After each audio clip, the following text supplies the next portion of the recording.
રાજકોટમાં ward number 5માં મેયરના પતિએ ગેરકાયદે બાંધકામ કર્યાના આક્ષેપ લાગ્યા છે। સંત કબીર રોડ પર 2 માળનું બાંધકામ થઈ રહ્યું છે। 1 પણ ફૂટ માર્જિન છોડ્યા વગર આ બાંધકામ કરવામાં આવી રહ્યું છે। નિયમો પાલન કરવાની જવાબદારી છે તે જ કરી રહ્યા છે નિયમોનું ઉલાળ્યું। મેયર નયના પેઢડિયાના પતિ વિનોદ પેઢડિયા દ્વારા બાંધકામ શરૂ કરવામાં આવ્યું। ઇમિટેશન માર્કેટ અને કોમર્શિયલ કોમ્પ્લેક્સ પાસે જ આ બાંધકામ કરવામાં આવી રહ્યું છે। ત્યારે વિપક્ષના નેતાઓએ આ કામગીરી સામે સવાલો ઉઠાવ્યા છે। મેયર નયના પેઢડિયાએ તમામ આક્ષેપો ફગાવ્યા છે। તેઓએ કહ્યું છે કે અમારી જમીન પર જ નિયમ મુજબ બાંધકામ કરવામાં આવ્યું છે। રાજકોટના સામાકાંઠા વિસ્તારમાં આવેલા સંત કબીર રોડ પર ખુદ મેયરના જ પતિ દ્વારા ગેરકાયદે બાંધકામ ઊભું કરાયાના આક્ષેપ ઉઠ્યા છે। આ વિસ્તાર સૂચિત શ્રેણીમાં આવે છે, જેમાં નવા બાંધકામ પર પ્રતિબંધ હોય છે। નિયમ મુજબ સૂચિત પ્લોટમાં બાંધકામ કરતા પૂર્વે સરકારની મંજૂરી જરૂરી છે, પરંતુ અહીં આ પ્રકારની કોઈ મંજૂરી લેવાયા વિના જ 2 માળનું કોમર્શિયલ કોમ્પ્લેક્સ ઊભું કરાયું છે। તો કોઈ પણ પ્રકારનું માર્જિન છોડ્યા વિના બાંધકામ થઈ રહ્યું છે।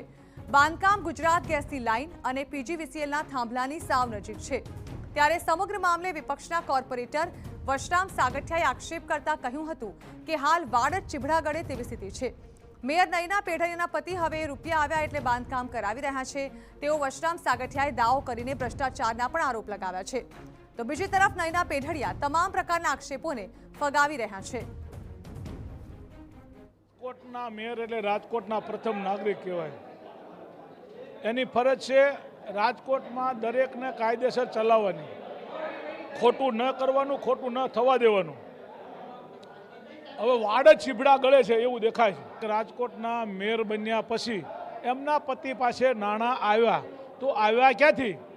આજે જો અત્યારે જ પૈસા આવતા હોય મેયર બન્યા પછી, તો સીધો સવાલ એ છે કે ક્યાંક ને ક્યાંક ભ્રષ્ટાચારમાં ગળા ડૂબ છે।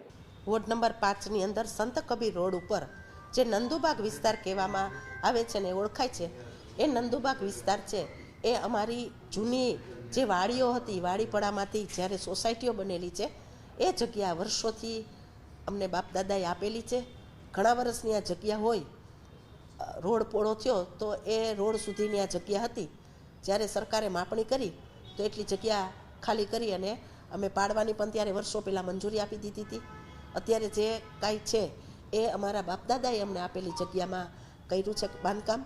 એમાં 1 પણ ફૂટ કે અડધો પણ ફૂટ મેં સરકારની કોઈ જગ્યા દબાવેલી નથી। તો મેયર નયના પેઢડિયાએ દાવો કર્યો છે કે ઇમ્પેક્ટ ફી ભરવા માટેની પ્રક્રિયા હાથ ધરી છે। સમગ્ર મામલે જ્યારે સ્ટેન્ડિંગ કમિટી ચેરમેનને આ અંગે સવાલ પૂછવામાં આવ્યો ત્યારે તેમણે સમગ્ર મુદ્દાથી અજાણ હોવાનો દાવો કર્યો હતો, પણ સાથે જ તેમણે કહ્યું કે શહેરમાં કોઈપણ પ્રકારનું ગેરકાયદે બાંધકામ ચલાવી નહીં લેવાય, પછી ભલે તે તેમનું પોતાનું જ કેમ ન હોય। કોઈ પણ ગેરકાયદેસર બાંધકામ હોય, ચાહે મારું હોય કે કોઈ પણ વ્યક્તિનું હોય, જે ગેરકાયદેસર બાંધકામ છે, સૂચિત ના હોય કે ઇરેગ્યુલરાઇઝ, તમારી જમીનમાં પ્લાન વગર તમે બાંધકામ નથી ઊભું કરી શકતા, એ તો દૂર કરવામાં આવે।